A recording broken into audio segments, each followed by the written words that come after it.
Assalamualaikum warahmatullahi wabarakatuh. Eh, perke- Perkenalkan, nama saya Muhammad Rais Belia dengan NIM 2551503011111055. Pada video kali ini saya akan menyelesaikan tugas studi kasus kedua dari mata kuliah pengantar keamanan informasi. Sebelum masuk ke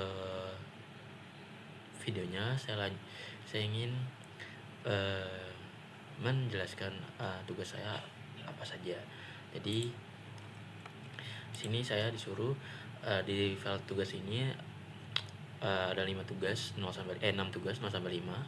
Namun saya disuruh hanya mengerjakan satu tugas saja dengan cara menggunakan nomor tugas berdasarkan hasil operasi modul 6 dari NIM masing-masing mahasiswa. Jadi modul apa namanya NIM saya 245 150 307 11055. Ini mau dulu dengan 6, hasilnya adalah 1. Berarti saya mengerjakan assignment 1 tentang mengenai studi kasus investigasi kebocoran data My Pertamina, yaitu analisis terhadap dugaan kasus tersebut di aplikasi My Pertamina pada tahun 2022.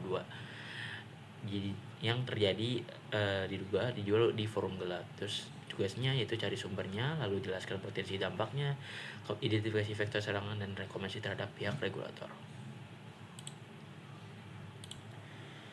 Jadi tanpa berlama-lama saya akan langsung masuk ke bagian PPT-nya. Oke, jadi saya sudah membuat PPT-nya, jadi saya mulai saja, yaitu saya akan menganalisis investigasi kasus kebocoran data My Pertamina pada tahun 2022. Nah, analisis ini mencakup kronologi kejadian, detail data yang dibocor, dampaknya, lalu vektor serangan, lalu serta rekomendasi dan perbaikan. Saya langsung saja masuk. Nah, pada latar belakang ini kita masuk pembahasan pertama mengenai kronologi kasusnya. Itu insiden ini mencuat ke publik pada 10 November 2022. Saat itu peretas dengan nama identitas Bjorka membuat kehebohan di forum peretas Bridge Forums. Ia mengklaim telah berhasil meretas dan mengambil alih database milik My Pertamina. Momentum ini terjadi tepat ketika aplikasi My Pertamina sedang gencar-gencarnya disosialisasikan pemerintah dengan sebagai syarat pembelian BBM bersubsidi. Bjorka kemudian menawarkan database ini untuk dijual seharga $25.000 Amerika atau setara ratusan juta rupiah dengan pembayaran menggunakan Bitcoin. Lalu total data yang diretas itu diklaim sebanyak 44.237.264 baris data pengguna. Lalu ukuran filenya itu mencapai 6 GB dalam keadaan sudah dikompres. Jika sebelum dikompres itu sekitar 30 GB jika diekstrak. Lalu seberapa parah sih kebocorannya? Nah, berdasarkan klaim peretas ini atau Bjorka ini, jumlah data yang bocor sangat masif. Terdapat yang tadi saya sebutkan itu 44,2 juta baris data pengguna dengan ukuran file mencapai 30 GB jika tidak dikompres. Lalu data yang bocor ini bukan sekedar data umum, melainkan data yang sangat sensitif. Di dalamnya mencakup nama lengkap, nomor induk kependudukan atau NIK, nomor pokok wajib pajak atau NPWP, nomor telepon, email, dan alamat rumah. Yang lebih mengkhawatirkannya adalah data ini juga membuat informasi finansial dan perilaku pengguna, seperti data penghasilan gaji, dan riwayat transaksi pembelian BBM di aplikasi My Pertamina. Dan kombinasi data ini sangat berbahaya jika jatuh ke tangan yang salah. Lalu selanjutnya kita lihat dampaknya. Nah, dampaknya ini ada 2 bagi pengguna maupun instansi. Nah, saya masuk ke bagi pengguna dulu. Jadi kebocoran ini membuka pintu lebar bagi kejahatan cyber. Dengan adanya NIK dan NPWP tersebut yang bocor, pelaku kejahatan bisa melakukan pencurian identitas atau identity theft. Misalnya untuk mengajukan peminjaman online ilegal atas nama korban. Yaitu selain itu data riwayat pembelian dan penghasilan memungkinkan penipu melakukan serangan phishing yang sangat tertarget atau spear phishing. Nah, untuk bagi maaf, saya salah membuatnya.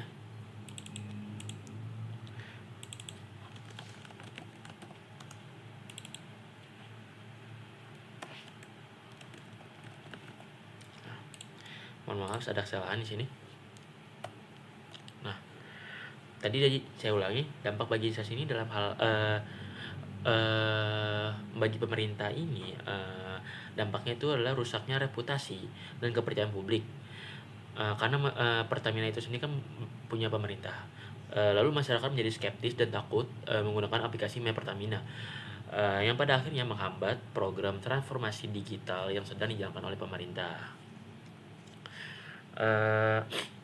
Selain itu, kita masuk ke identifikasi vektor serangan. Lalu di sini ada 3 yang saya sebutkan berdasarkan analisis keamanan, dan ada beberapa kemungkinan vektor serangan atau celah yang dimanfaatkan oleh Bjorka atau peretas.